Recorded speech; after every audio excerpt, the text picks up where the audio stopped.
All right, the topic is resistance. Resistance is very simply defined as opposition to current flow. Current, as you know, is mathematically defined as I equals dq dt. It's the amount of charge per time that goes through some conductor. The unit is amps or amperes. Okay. Well, how does that equate to resistance then? How does resistance oppose current flow? Think of it this way. Let's say that we have an enlarged section of a conductor, and maybe this is copper here. Copper is element 29 on the periodic chart. So what does that mean? That means that there are 29 protons present in the nucleus. So if we had 1, 2, 3, 4, 5, 6, 7, 8, 9, 10, 11, 12, 13, 14, 15, 16, 17, 18, 19, 20, 21, 22, 23, 24, 25, 26, 27, 28, 29. Those are bound together by the strong nuclear force. They're not going anywhere. Also in the nucleus, I don't know how many neutrons normal copper has. However, it's probably on the order of something like 29 itself. So let's draw another 29 neutrons. 1, 2, 3, 4, 5, 6, 7, 8, 9, 10, 11, 12, 13, 14, 15, 16, 17, 18, 19, 20, 21, 22, 23, 24, 25, 26, 27, 28, 29. Again, those are held in the nucleus by the strong nuclear force. But surrounding that, much, much farther away, we have the electron shells. And in the outer shell, there is one, just one, valence electron. So it's pretty easy to knock that one off. You're not going to knock off one of these protons that's held together by the strong nuclear force in the nucleus, which is more evidence that it's really the electrons that move. Nevertheless, you've got these big nuclei that form this substance here. And let's say we've got these nuclei all inside. So each one of those circles there represents a nucleus of copper that's inside the material of the copper here. Now, we also have the surrounding electrons, and those are all spread throughout. So let's say we knock off an electron starts moving in that direction right there. Well, it's not a straight path through that the electron could move. A moving electron, that's an example of a current flowing.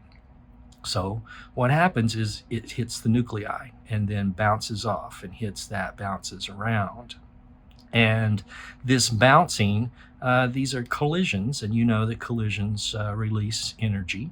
The general direction of the flow, as we've got it drawn here, is from left to right. But there's a lot of extra flow here due to the collisions. Now, those collisions then release energy, and that energy comes off of the conductor then as heat. So we call that dissipated heat energy due to the fact that there are collisions going on here. Well, all of those collisions and the loss of energy, that is due to resistance. So resistance is that opposition to current flow that's going on there. In this section then, we are going to talk about resistance, but we're going to define a few other things along the way. Let's talk about, first of all, current density.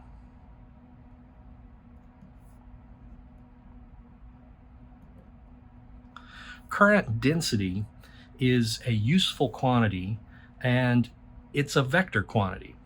If I have a conducting wire here, let's say this is the volume of a conducting wire, then current density is the traditional current flow.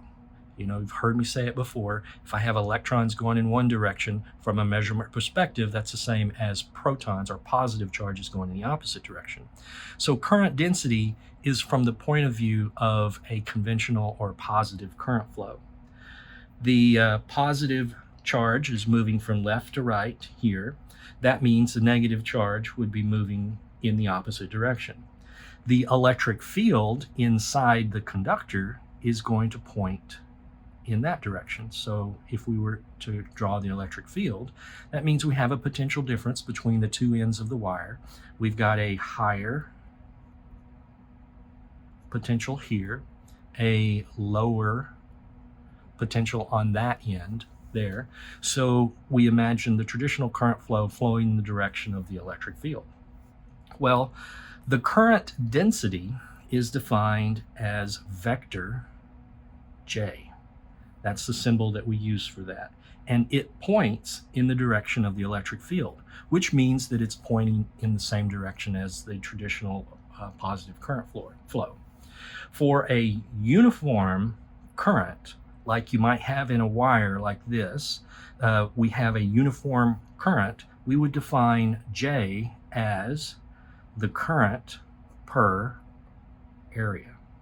So if there's a cross-sectional area here, area A, then the amount of current that is passing through that area, the current per area, is what current density is.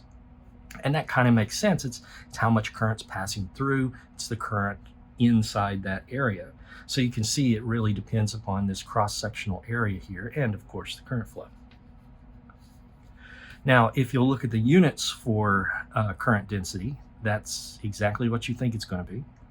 It's amps per square meter. So that's the unit of current density. Now, that's what it would be for a nice uniform current passing through a wire, which is, usually what happens. You do have a uniform, consistent current density. In other words, the density in, say, the top area, the top half of that area is the same as in the bottom half of that area. Or even if you divided it up into quarters, the density in each of those is the same because it's this ratio of current per area that's a fixed value. So if it is a fixed value, then this is very simply the relationship for current density.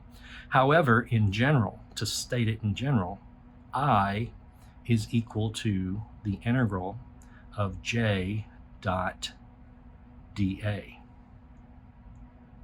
Now, you've seen things similar to this when we were dealing with flux.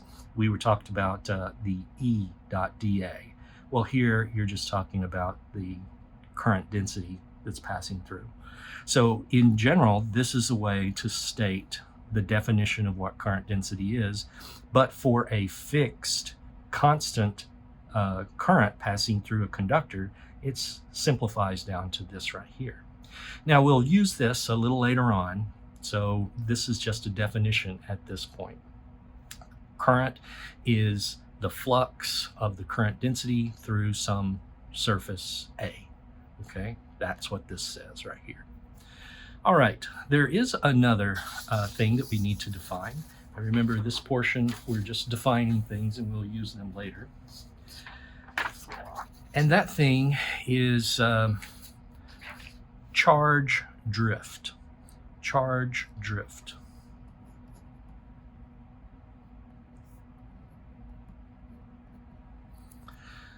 Charge drift is the average speed at which charge is going to move through a conductor. Sometimes this is called drift speed. That. So, or sometimes called drift velocity. It is not straight through a conductor. So let's go back to our little example of a conductor here. All of those nuclei spread throughout the volume here. And you know that when a charge flows through, there are collisions. So it's not a straight path through for a current flow through a conductor. Instead, it's a general flow in that direction. And that is the charge drift. That's the drift velocity. We'll use it as a symbol as V sub d, the drift velocity. And unit-wise, it's exactly the same as you might expect a velocity to be. It's going to be meters per second. Now, that's going to be related to the charge density. There's a relationship between the charge density and the drift velocity. And it is given by this, J equals N E times V sub d. Remember, this is a vector and this is a vector. So if we're talking about drift velocity, the drift velocity is going to point in the direction of, once again, the traditional or positive current flow here. Now, if you'll look then at the units here, let's define these, because I didn't talk about what these were first. This N, that's the number of charge carriers per volume. It's the number of charge carriers per unit volume. So this is just a pure number. It has unit-wise, it is a something per cubic meter. So that would be the unit for that. It's a number of charge carriers. So if you'll imagine copper, has a lot of charge carriers per volume. Something like silicon has a different number of charge carriers per volume, probably less than copper. And everything could have a number of charge carriers per volume.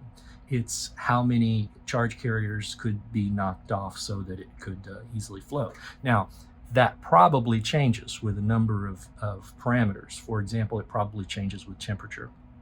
But we're taking the simplistic view that there's a fixed number of charge carriers for any substance at a specific temperature. All right? So that's what N is. E, you recognize as the electronic charge. So you know what E is. Then N times E, if you take N and multiply by E, this is a charge density. Well, what is that? N is something per cubic meter. E is coulombs. So N times E, that's the number of coulombs per cubic meter. In other words, this is like charge density for a volume. And back when we were working with Gauss's law, that was coulombs or charge per cubic meter. So it's a volume charge density. Then you multiply that times meters per second. So you got coulombs per cubic meter. You multiply that times meters per second.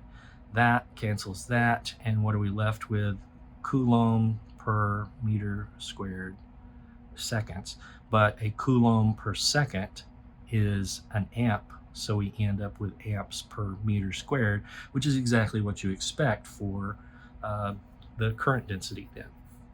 Okay, so there's our definition then of current charge drift in terms of current density. And this is for a positive current flow, and we're going to assume a traditional or positive current flow throughout this course. All right, well, let's use that bit of information then and work a problem out. Let's say that I have a conductor that's very thin compared to its width, and it's in a flat bar, kind of like that. So I've messed up my lines, but here is this flat bar of material, okay? It has some width, it has some thickness, and the length is not going to matter for us at this moment because we're just going to talk about the cross-sectional areas, so we just need a width and a thickness. But we need to know what this is made out of, and let's call this silicon. So this is silicon. Now, the width, we'll give a numeric value for that. That's 3.2 millimeters. So that's 3.2 times 10 to the negative 3. The thickness is 250 microns. So it's really thin compared to its overall width. And let's say we pass a current into this. So the current we're passing in is 5.2 milliamps. And this is silicon. Now silicon, you go and look up the number of charge carriers per volume for that. But for silicon, N is going to equal 1.5 times 10 to the 23rd charge carriers per cubic meter there. All right, the question then is what is J what is the current per area, the current density, and then also what is the drift velocity. And we can very quickly figure those out.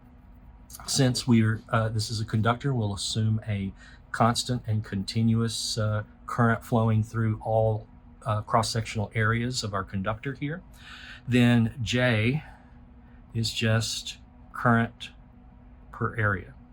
That's going to be current divided by W times T. All right, let's plug in those numbers. If you plug in 5.2 times 10 to the negative 3 amps, divide that by 3.2 times 10 to the negative 3 meters, multiplied by 250 times 10 to the negative 6 meters. Do that calculation. We end up with J equals 6,500 amps per square meter, and J is a vector, so we will say it's in the direction of the positive current flow. Okay, it's in the direction of the positive current flow. And there we have just found the current density and its direction. Okay, well, what about the drift velocity then? With what speed does the charge travel through the conductor? That's what the drift velocity really is. So drift velocity is going to be equal to J divided by NE, and that's going to be 6,500 amps per meter squared divided by N. Here is 1.5 times 10 to the 23rd inverse cubic meters times E, and E here is the charge that's on your carriers, and that's going to be 1.6 times 10 to the minus 19 coulombs. Okay, you work all of that out there, and let's see what you end up with. You end up with 0.270 amp, no, that ends up being meters per second.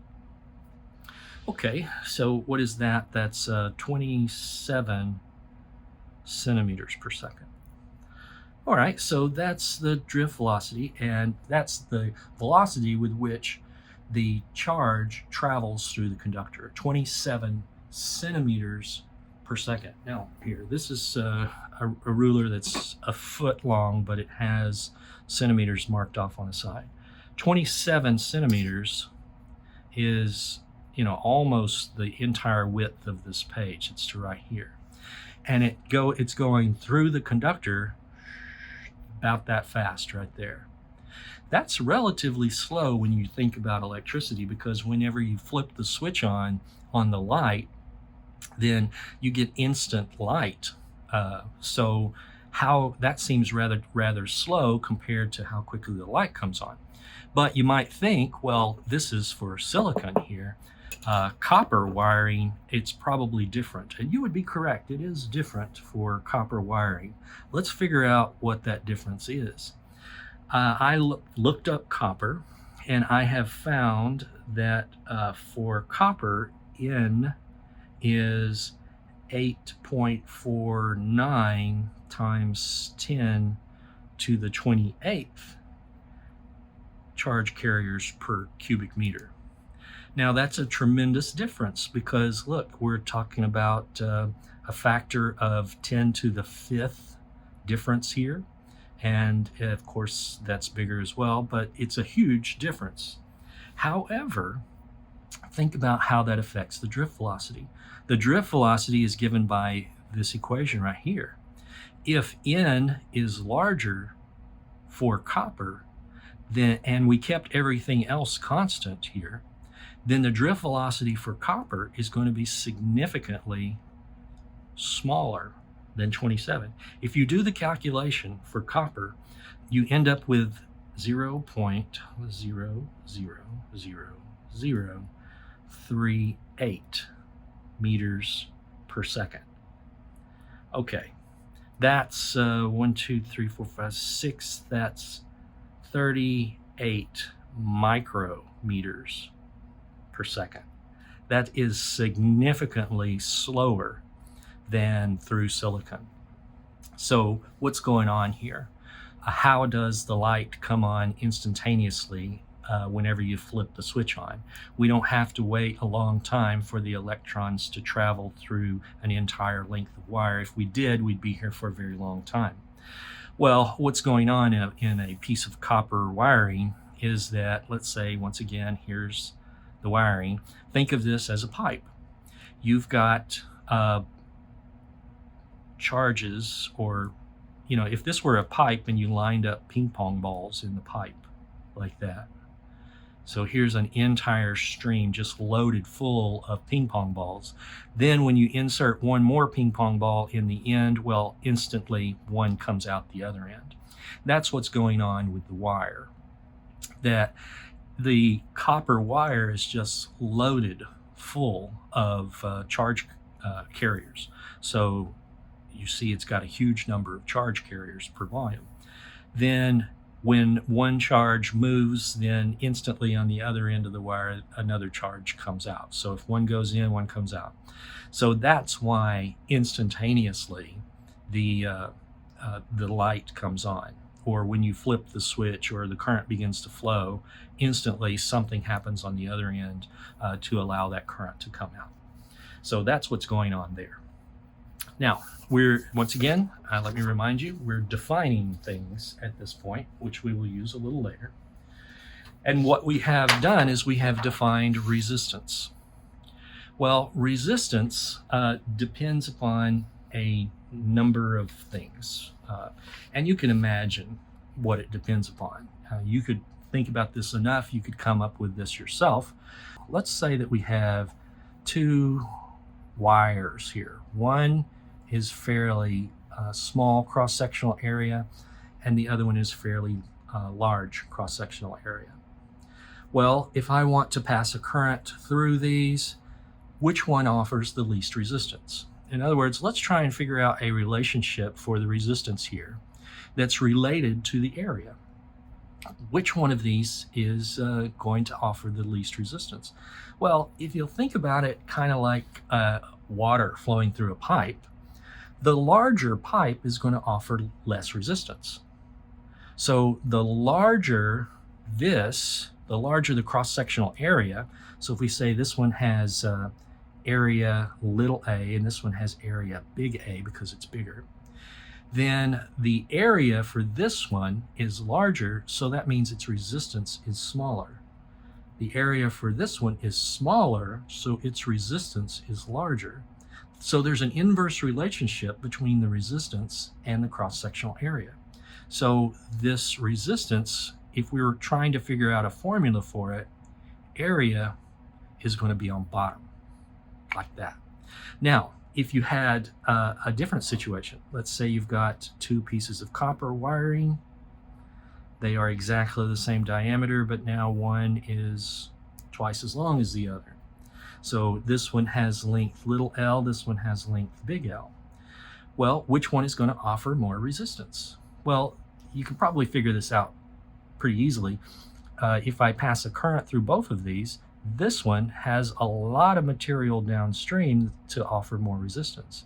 So the greater the length, the greater the resistance. The shorter the length, the smaller the resistance. So there's a direct relationship then between length. So you could put length of the conductor on top. Now, that takes care of area, that takes care of length, but that does not take care of material. You've seen that silicon has one number of charge carriers per volume, and copper has a very different number of charge carriers per volume. So there is something related to the number of charge carriers per volume that's really just another way to talk about the difference in material itself. So there is something more fundamental here, and that's something that's more fundamental that really is related to the substance is called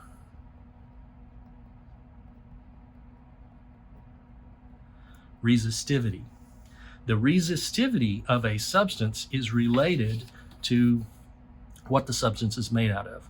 So it's kind of like density, but it's an electrical property that's fundamental to the substance itself. So copper has one resistivity level. And the resistivity doesn't depend upon the length of the copper or the cross-sectional area of the copper. It just depends upon the fact that it is copper. So resistivity is fundamental to the element itself. So copper has one resistivity. Silicon has a very different resistivity. But that resistivity is a way to distinguish the element, and let's symbolize that as rho. I know we're reusing symbols at this point, but this is what the textbook does. Resistivity is rho, and the unit for resistivity is ohm meter. Now, we haven't talked about ohms just yet. That symbol right there is a capital Greek letter omega, and that is the symbol for resistance. So we haven't gotten to that, but we will get to that. Nevertheless, resistivity is ohm meter, not ohm per meter. I know it seems weird to me, but it's ohm meter. We need to include that here, and we'll just include that as a direct relationship here, that as the number of charge carriers go up, then the resistivity goes down. I know that seems backwards, but because of the nature of this weird unit here, that's exactly the way it works. The resistivity, I need to clarify that. Resistivity is not charge carriers per volume. So for copper, resistivity would be smaller for copper than it would be for silicon. So a smaller resistivity means a smaller resistance for a copper, assuming length and area is the same for both of these. Resistivity is a fundamental characteristic, though, of the matter, of the substance itself. Okay, now resistivity, there is a complementary thing we need to define for resistivity, and that is called conductivity.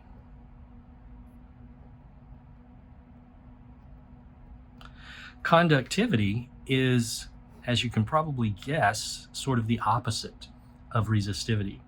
Conductivity is the small Greek letter sigma, looks like a cursive O, but it is defined as 1 over resistivity, like that. And its units are going to be ohm meter inverse. So the inverse of ohm meter. So those two things are characteristics of the substance itself. Now, you have resistance, which is very much defined like that. We just found that equation, but that's exactly the way the early explorers in electricity and magnetism found that equation. They built it based upon empirical outcomes. So they performed experiments and found these relationships to be true. Now, they had to do a lot of experiments to determine what the resistivity value is for different substances, but nevertheless, this is the relationship. R equals rho L over A is how we can define resistance in terms of resistivity. Now, you heard me mention this before, but resistivity is related to the substance, but there are always exceptions. It's a general rule that resistivity is related to the substance it's made out of, but of course, temperature plays a big role in resistance.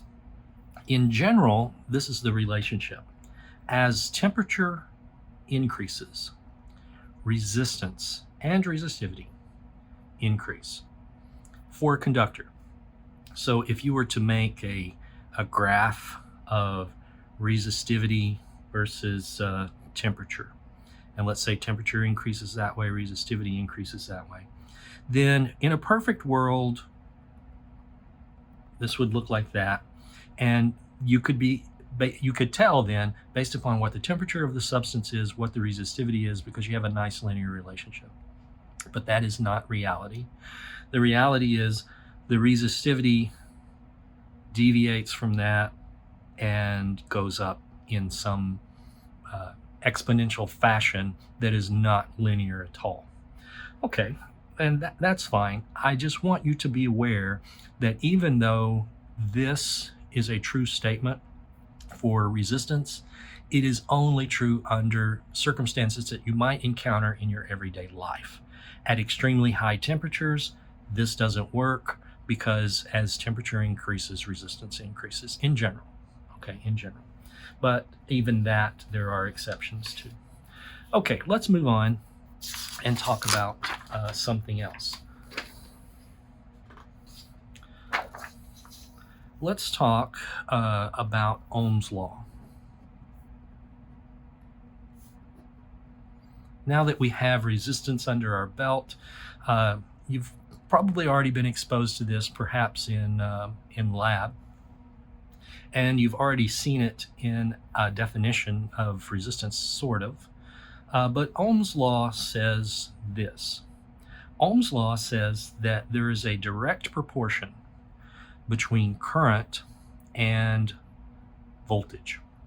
That's all it says. There's a direct proportion, a direct one-to-one relationship between current and voltage. Now, what does that mean? That means that if I double voltage, current doubles. If I triple current, the voltage triples as well.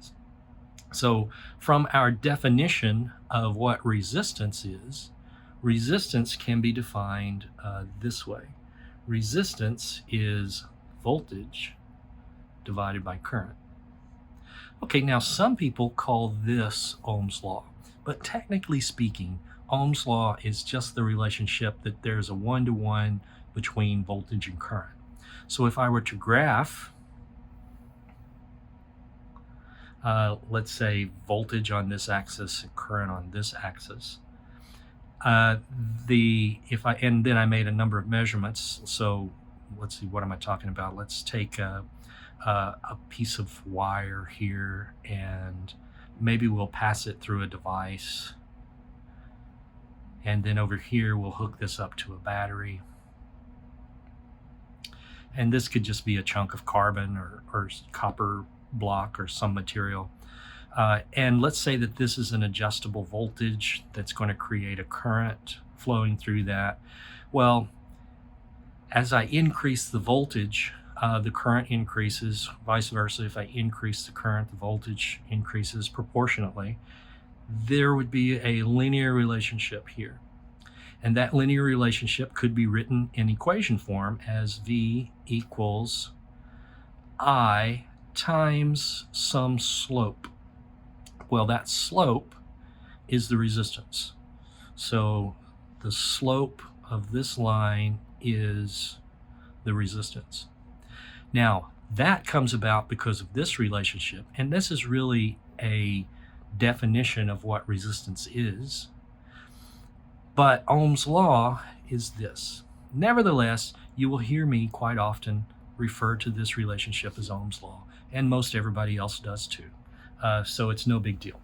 In reality, the resistance is a fixed thing. So you can go to the store, you can buy a chunk of carbon that is known as a resistor, and you symbolize that schematically as some zigzag lines like that. It has a certain R value.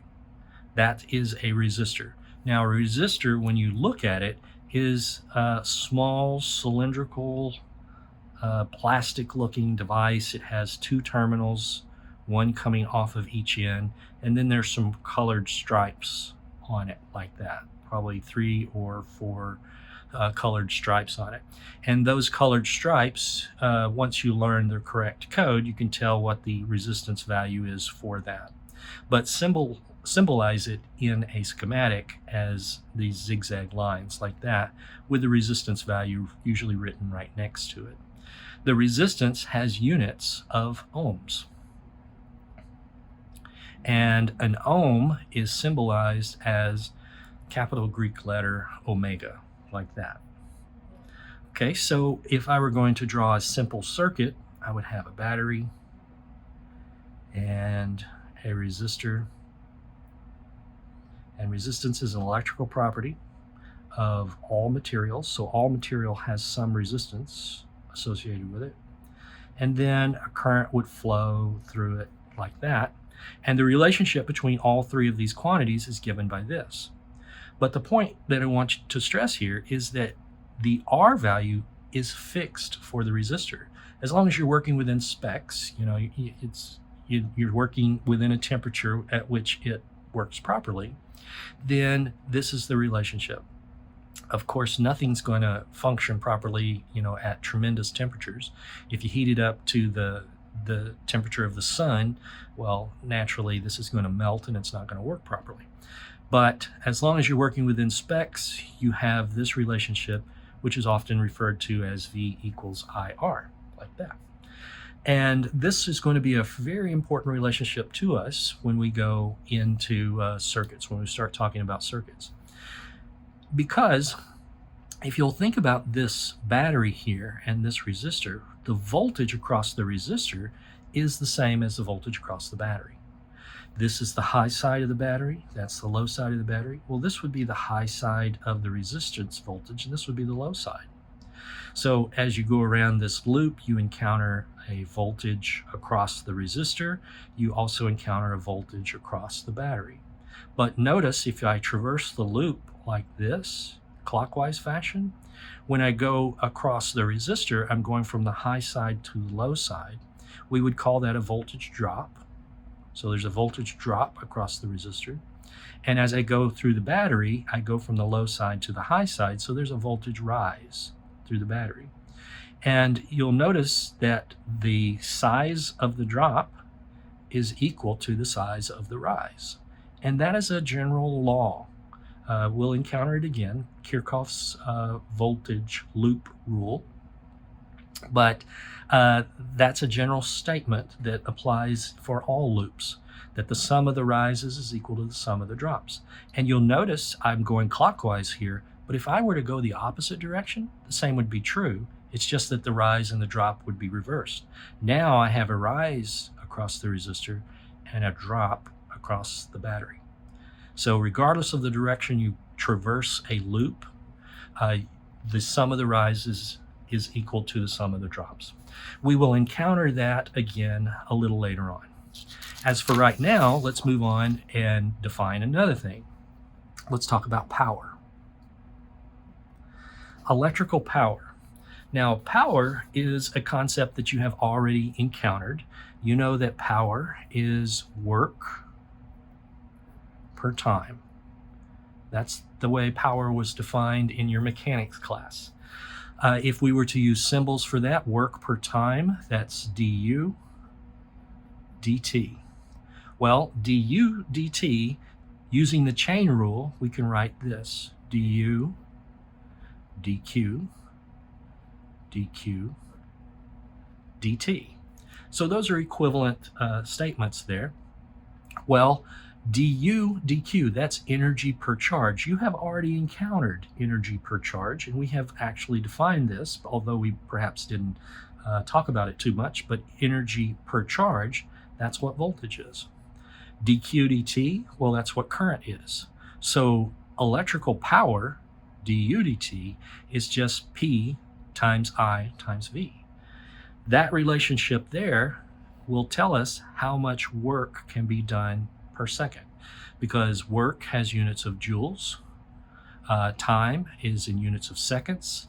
This is one of those things that we have renamed, and we call this a watt, abbreviated as just capital W. So P equals I V. Sometimes I write my V's like that, just old habit. That right there is a way to talk about power, electrical power. Also, since we now have a relationship that V equals I times R, then I can substitute in, and this becomes I times V is I squared R. Or if I solve for I is V over R, and I plug in for I, that's going to be V over R multiplied by that V, V squared over R. So here I have three different ways to write electrical power. This one works in all situations. These other two here obviously are only going to work if I have a resistance value. But P equal IV is the general way to talk about power. But if I have resistors in the circuit, I may find it convenient to use either of these forms here. If I were you, I would commit all three of these to memory. Let's use this relationship here, and let's solve a pretty simple problem. Let's go back to that one resistor in one battery circuit here. This has some voltage, this has some resistance value, and some current I will be generated here. Well, when it comes to power, the thing that is supplying the power here is this. This is an active element. It is converting chemical energy to electrical energy because of the nature of a battery. And this is a passive element because without a source, it does nothing. This is the source, so it's an active element.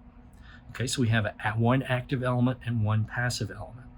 Well, this is the thing that is supplying the energy. So the power supplied is going to be I times V. So whatever this current is times that voltage, that's how much power is being supplied.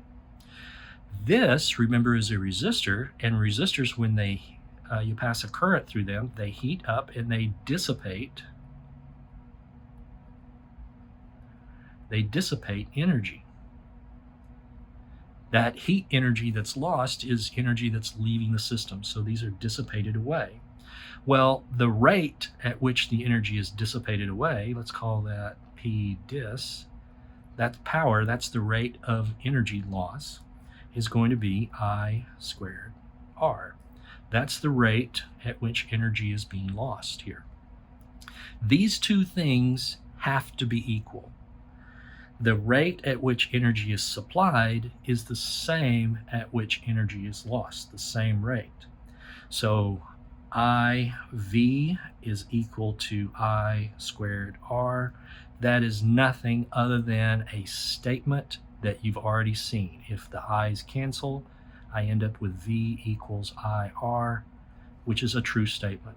So that's why these two things have to be equal, because that's a true statement as well. All right. But it also makes sense from an energy point of view. If that were not the case, if energy were not dissipated at the rate at which it is supplied, then there are two possibilities. Either too much energy is being supplied, and then the question becomes, well, where does the extra energy go if too much is being supplied and it's not being dissipated away fast enough? Well, it's going to build up in this resistor, and the resistor is ultimately going to melt or catch on fire. Okay, well, what about the opposite? What if it doesn't supply enough energy? Well, if it doesn't supply enough energy, then there's no current. There's no dissipated energy at all, and you're working outside of spec, so nothing's happening. Nothing happens if that's the case. But energy supplied, we're talking power, so I have to be careful with my words here. Power is the rate at which energy is supplied. So the rate at which energy is supplied is equal to the rate at which energy is dissipated. But because those time periods are the same for both, the energy supplied is also equal to the energy that's used up, the energy that's dissipated. All right, that's a simple way to say power in equals power out. And that relationship there is just a restatement of the conservation of energy. Moving on. Let's suppose that I have a length of unknown wire. I don't know what this wire is made out of, but it has some length, which we'll just call L. And it has some diameter across like that, which we'll call D. The diameter D is 1.63 times 10 to the negative 3 meters, and the length L is 2.35 meters. Now, let's suppose that I pass a current through this, and I've set up an experiment where when the current begins to flow through this, the heat that is dissipated away, because this has resistance as a characteristic of its very nature, because it's made out of matter. I have current flowing through this. It's going to dissipate away energy, and because I've set up the experiment in such a way it's in a sealed box, I can measure the rate at which the energy is dissipated. So the current that I pass through is 1.24 amps, and I measure the rate at which energy is dissipated. That's the power. Is going to be 48.5 milliwatts, but let's just say times 10 to the negative 3 watts. Okay, so 48.5 milliwatts. Okay, the question then is, what is this material? What is it made out of? This would be an experiment that you could set up to determine what that substance is made out of. Well, in order to determine what the substance is, we need something that connects, something that we can measure that connects to the substance itself. That's the only way we can do it. So that has to be something we've talked about, which is resistivity. So if we can determine the resistivity for this, we can go look up resistivity values in a CRC or online, and we can determine what this is made out of by that mechanism. All right, well, let's begin working the problem then. First of all, power is equal to I squared R, and we know that R is equal to rho L over A. And A, the L is given to us, but A is a cross-sectional area, and that's just going to be pi r squared, so that's pi multiplied by d over 2 squared. So there we have a relationship that has rho in it, and we should be able to solve for rho out of that. Let's simplify it. Rho L over pi d squared, and 4 goes on top there. So let's solve for rho. Rho is equal to P times pi d squared over I squared L4. Okay, we have all of those values. We know what P is, we know what pi is, we know what D is, we know what I is, we know what L is, we certainly know what 4 is. So we need to plug in our values. Rather than me write all of that out, I'm just going to do the calculation. That turns out to be 2.80 times 10 to the negative 8 ohm meters there. So there's our answer. Now you go to a table, and in your textbook there is a table of resistivities, and you go look it up, and the one that is closest to this is aluminum. So it is very likely made out of aluminum. And with that, we've worked a problem here that's really simple and determine what that substance is made out of. Okay, we will stop here with resistance. We've finished our discussion of resistance and resistivity, and we'll move on to a new topic next video.